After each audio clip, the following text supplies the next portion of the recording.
போதைப்பொருள் மற்றும் ஆட்கடத்தலை தடுப்பதற்கான சிறந்த கருவி புலனாய்வுத்துறையே என பாதுகாப்பு செயலாளர் கோட்டாபய ராஜபக்ச தெரிவிக்கின்றார். தெற்கு மற்றும் தென்கிழக்காசிய நாடுகளின் பாதுகாப்பு பிரதம அதிகாரிகள் மாநாட்டின் அங்குரார்ப்பண உரையை ஆற்றிய போதே பாதுகாப்பு செயலாளர் இந்த கருத்தினை குறிப்பிட்டுள்ளார்.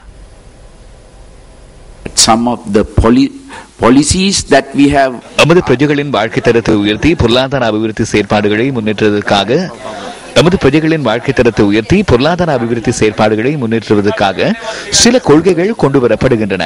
இருப்பினும் சுற்றுலா மற்றும் வர்த்தகத்துறையை பயன்படுத்தி பயங்கரவாதிகளும் குற்றவாளிகளும் தமது செயற்பாடுகளில் ஈடுபடுகின்றனர்.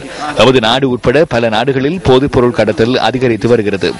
சட்டங்களை அமுல்படுத்தும் நிறுவனங்களூடாக போதைப்பொருள் கடத்துபவர்கள் சட்டத்தில் இருந்து தப்பித்து வேறு நாடுகளில் சட்டவிரோதமாக வாழ்ந்து வருகின்றனர். தமக்கான பாதுகாப்பு இடங்களாக அந்த நாடுகளை அவர்கள் பயன்படுத்துகின்றனர்.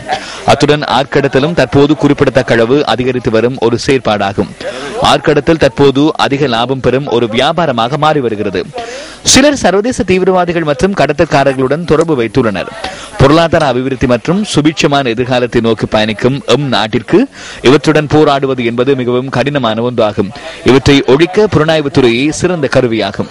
That countries have at their disposal. Into the situation in Sri Lanka. 5 வருடங்களுக்கு முன்னர் யுத்தம் நிறைவடைந்து ஒரு வாரமேனும் கடப்பதற்கு முன்னர் இலங்கை தொடர்பில் விசாரணையை முன்னெடுப்பதற்கு ஐக்கிய நாடுகளின் மனிதுரிமைகள் ஆணைக்குழு தயாரானது. அரசியல் செயற்பாடுகள், டயஸ்போராவின் அழுத்தங்கள் மற்றும் அரசாங்கத்தினால் அனுமதி வழங்கப்படாத அறிக்கைகளை கொண்டு 2014 ஆண்டு மார்ச் மாதம் பிரேரணை ஒன்று நிறைவேற்றப்பட்டது. இந்த அறிக்கைகள் நம்பகரமற்றவை, அது மாத்திரமல்ல பிழையானவையும் கூட. அதனால் இலங்கை அரசாங்கம் இதனை நிராகரித்தது. பயங்கரவாதத்தை ஒழிப்பதற்கு மேற்கொள்ளப்பட்ட அர்ப்பணிப்பு, நல்லிணக்கத்தை கட்டியெழுப்புதல், சட்டம் மற்றும் ஒழுங்கை நிலைநாட்டுவதற்காக இலங்கை அரசாங்கம் எந்த அளவிற்கு கவனம் செலுத்திய போதிலும் இலங்கை மீது சர்வதேச நிறுவனங்கள் ஊடாக மறைமுக அழுத்தம் விடுக்கப்படுகிறது. இவ்வாறான செயற்பாடுகள், நல்லிணக்க செயற்பாடு மற்றும் சர்வதேசத்தின் செயற்பாடுகள் குறித்து இலங்கை மக்கள் மத்தியில் நம்பிக்கையில்லாத தன்மையை தோற்றுவிக்கின்றன. சில நாடுகளின் செயற்பாடுகள் மற்றும் மேலதிக அழுத்தங்களினால் இலங்கையும் பிராந்திய நாடுகளும் எதிர்காலத்தில் தொடர்ச்சியாக பல சவால்களை எதிர்கொள்ள நேரிடும். By non-state actors and influenced by